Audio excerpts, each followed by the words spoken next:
नमस्कार, मी सुवर्णा बुलेटिनमध्ये स्वागत। सगळ्या सविस्तर बातम्या आपण मुलुक महाराष्ट्रामध्ये बघायच्या आहेत। आपण सुरुवात करूया एका महत्त्वाच्या घडामोडीने। बाबा सिद्दीकींचा मुलगा झिशान सिद्दीकी याने जो जबाब दिलाय त्या संदर्भातली बातमी। बाबा सिद्दीकीने एका बिल्डरने धमकी दिली होती असा दावा त्यांचा मुलगा झिशान याने केला आहे।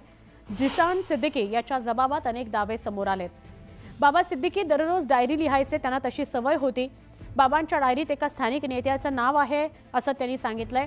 हत्येच्या दिवशी एका नेत्यासोबत बाबा सिद्दीकी यांनी अर्धा तास संवाद केलेला होता असं सुद्धा झिशान सिद्दीकी याने म्हटलेलं आहे। झिशान सिद्दीकी याने पत्रकारांशी बोलतानाही असं म्हटलं होतं की फक्त एकाच बिष्णोईच्या अँगलनी तपास न करता बिल्डर लॉबीच्या अनुषंगाने सुद्धा माझ्या वडिलांच्या हत्येचा तपास व्हावा, आणि तेच त्याने आपल्या दाव्यामध्ये सुद्धा म्हटलं आहे।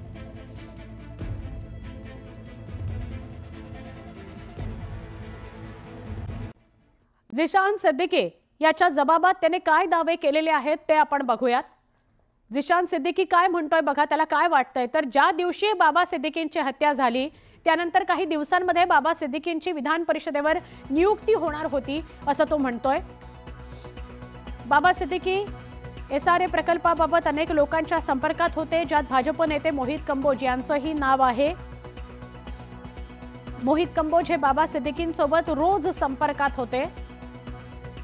बाबा सिद्दीकींना नेहमी डायरी लिहिण्याची सवय होती। ज्या दिवशी बाबा सिद्दीकींची हत्या झाली त्या दिवशी मोहित कंबोज यांचं नाव डायरीत लिहिलं होतं। हत्येच्या दिवशी बाबा सिद्दीकी आणि मोहित कंबोज यांच्यामध्ये संध्याकाळी 5:30 ते 6 दरम्यान व्हॉट्सअप कॉल मार्फत संवाद झाला। मोहित कंबोज वांद्र्यातील SRA प्रकल्पासाठी बाबा सिद्दीकींना भेटण्यास इच्छुक होते। झिशानने जबाबात SRA प्रोजेक्टवर काम करणाऱ्या अनेक बिल्डरांची नावे घेतलेली आहेत। जबाबात उबाठा नेते अनिल परब यांच्याही नावाचा उल्लेख आहे। SRA प्रोजेक्ट नागरिकांच्या हिताकरता असल्याचं अनिल परबांनी म्हटल्याचा दावा।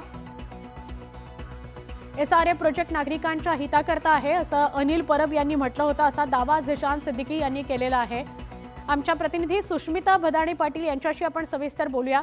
सुष्मिता, या आधी सुद्धा झिशान जेव्हा प्रसार माध्यमांशी बोलला त्याने असं म्हटलंच होतं की बिल्डर लॉबीच्या अनुषंगाने माझ्या वडिलांच्या हत्येचा तपास व्हावा। आता हा जबाब नोंदवला जातोय, त्यात दावे समोर येत आहेत, काय सांगाल? खरं तर झिशान सिद्दीकी यांनी जे स्टेटमेंट दिलेलं आहे पोलिसांना त्यातनं अनेक गोष्टी या उलगडलेल्या आहेत। तपासाला वेग मिळणं यामुळे शक्य होणार आहे। खरं तर SRA रिडेव्हलपमेंट प्रोजेक्ट मध्ये लोकांच्या हिताचं काम करत असताना माझ्या वडिलांवरती हल्ला करण्यात आला, त्यात त्यांचा मृत्यू झाला असं झिशान सिद्दीकीच्या परिवाराकडनं वारंवार सांगण्यात येत होतं। आणि बाबा सिद्दीकी यांच्या हत्येचा संबंध थेट बिल्डर लॉबीशी जोडला जात होता। आणि त्यातच आता जी माहिती समोर येते आहे ज्यामध्ये डायरीचा उल्लेख करण्यात आलेला आहे। बाबा सिद्दीकी यांची डायरी समोर आलेली आहे, त्यांचे काही कॉल लॉग सुद्धा समोर आल्याचं आहे। परंतु ही सर्व माहिती ही झिशानच्या स्टेटमेंटनुसार आहे, कारण झिशान सिद्दीकी यांनी हे वक्तव्य केलेली आहेत।